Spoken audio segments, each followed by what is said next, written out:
पर्यटनाला चालना देण्यासाठी शाश्वत पर्यटन धोरण आखण्यात येईल। राज्यातील 50 पर्यटन स्थळांची निवड करून त्या ठिकाणी theme park, adventure sports, shopping mall, water park आणि निवासी व्यवस्था करण्यात येत आहे। लोणार जिल्हा बुलढाणा, अजिंठा वेरूळ जिल्हा छत्रपती संभाजीनगर, कळसुबाई भंडारदरा जिल्हा अहमदनगर, त्र्यंबकेश्वर जिल्हा नाशिक तसेच कोकणातील सागरी किल्ल्यांच्या ठिकाणी पर्यटनासाठी उच्च दर्जाच्या सुविधा निर्माण करण्यात येणार आहे। लोणावळा येथे 333 कोटी 56 लाख रुपये अंदाजित किमतीचा जागतिक दर्जाचा स्कायवॉक प्रकल्प उभारण्यात येईल। शिवसागर जलाशय जिल्हा सातारा, गोसीखुर्द जलाशय जिल्हा भंडारा, वाघूर जलाशय जिल्हा जळगाव येथे नाविन्यपूर्ण जलपर्यटन प्रकल्प राबवण्यात येणार आहे। कोकण विभागात पर्यटनास चालना देण्यासाठी शिवकालीन 32 गड किल्ल्यांचे नूतनीकरण व संवर्धन करण्यात येणार आहे। राज्यातील पर्यटकांना आणि भाविकांना किफायतशीर दरामध्ये उत्तम सुरक्षित सुविधा पुरवण्यासाठी श्रीनगर जम्मू काश्मीर आणि श्रीराम जन्मभूमी अयोध्या येथे महाराष्ट्र भवन बांधण्याचा निर्णय घेतलेला आहे।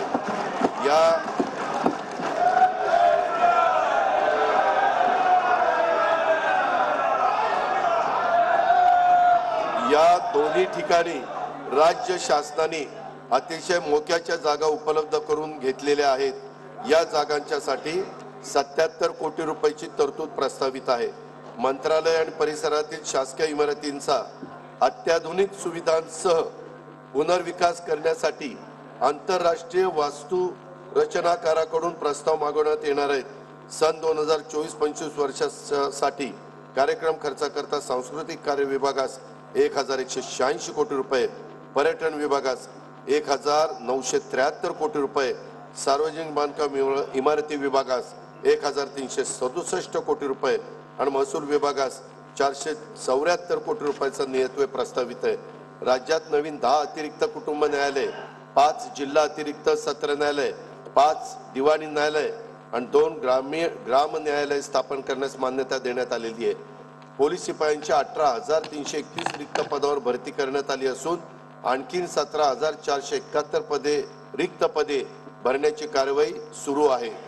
राज्य शासनामार्फत सायबर सुरक्षा प्रकल्प राबवण्यास मान्यता देण्यात आली असून त्याची अंदाजित किंमत 837 कोटी 86 लाख रुपये।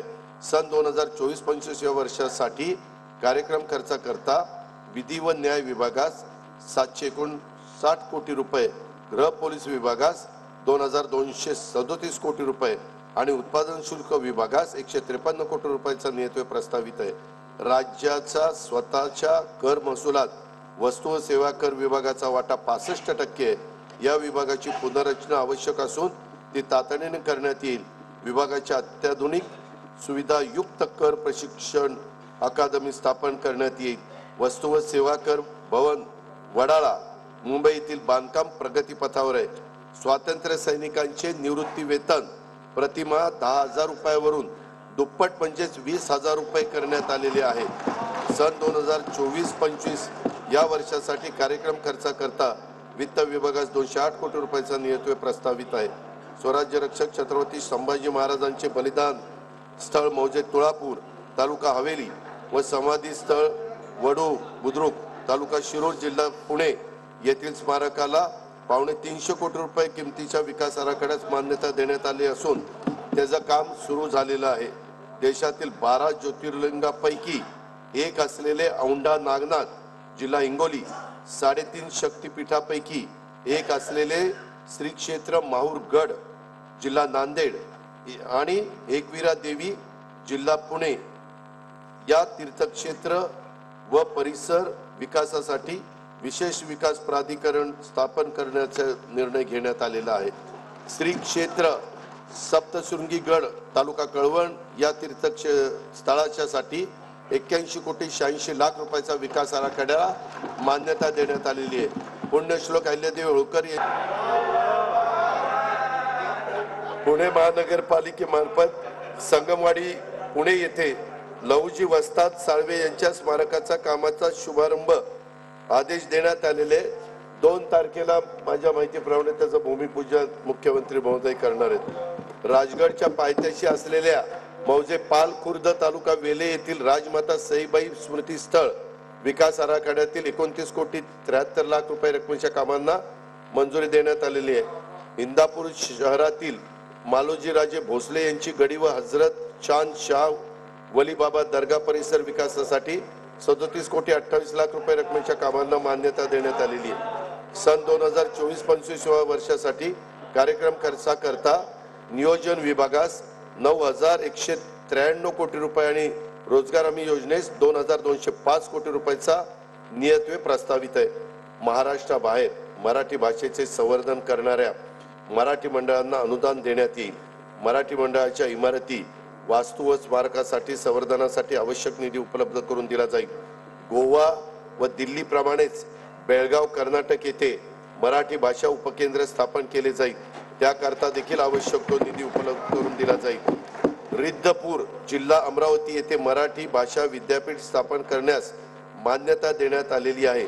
मंगेश पाडगावकर कवितेचे गाव हा उपक्रम वेंगुर्ला जिल्ह्यात सिंधुदुर्ग येथे राबवण्यात येणार असून मराठी भाषेला अभिजात भाषेचा दर्जा प्राप्त करून घेण्यासाठी विशेष प्रयत्न केले जात आहेत।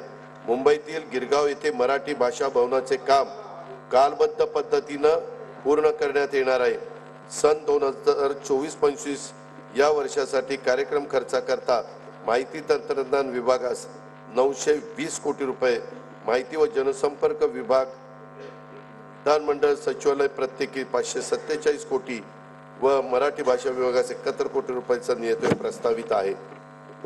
जिल्हा सन 2024-25 मध्ये जिल्हा वार्षिक योजनेअंतर्गत 18,165 कोटी रुपयाचा नियतव्यय प्रस्तावित करण्यात आलेला आहे आणि हा नियतव्यय मागील वर्षाच्या तुलनेत 20% अधिक दिलेला आहे।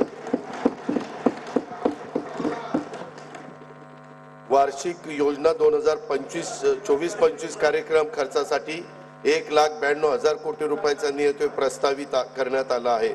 त्यामध्ये अनुसूचित जाती उपाय योजनेच्या 15,893 कोटी रुपये आणि आदिवासी विकास उपाय योजनेच्या 15,360 कोटी रुपयाचा नियतव्यय प्रस्तावित आहे। 2024-25 मध्ये एकूण खर्चासाठी 6,522 कोटी रुपयांची तरतूद प्रस्तावित आहे। महसुली जमा 4,98,758 कोटी रुपये, महसुली खर्च 5,08,492 कोटी रुपये प्रस्तावित आहे। परिणामी 9,734 कोटी रुपयाचा महसुली तूट अपेक्षित त्या ठिकाणी आहे।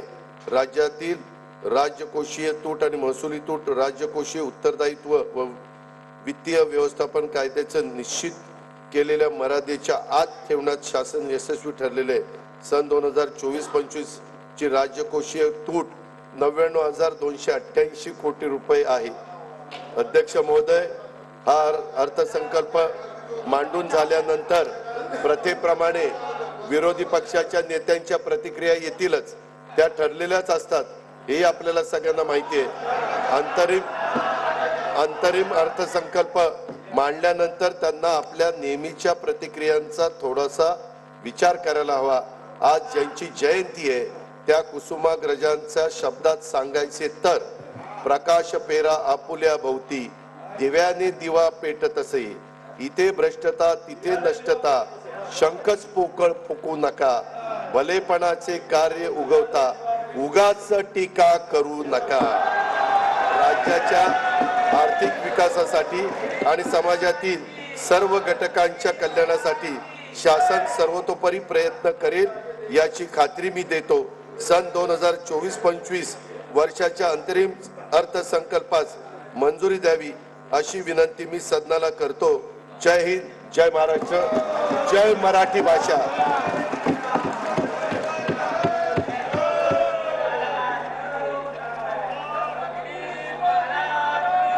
सन 2024-2025च्या अंतरिम अर्थसंकल्प सभागृहात सादर करण्यात आला।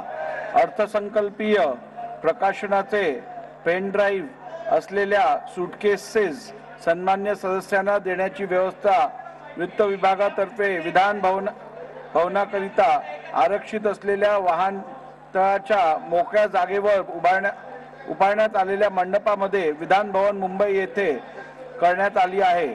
सन्माननीय सदस्यांनी वितरणाच्या ठिकाणावरून सदर प्रकाशनाचे पेनड्राईव्ह असलेल्या सुटकेसेस प्राप्त करून घ्याव्यात.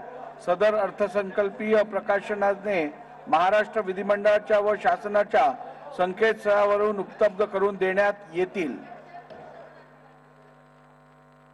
सभागृहाची बैठक आता स्थगित होत आहे. बुधवार दिनांक 28 फेब्रुवारी 2024 रोजी सकाळी 11 वाजता सभागृहाची बैठक भरेल.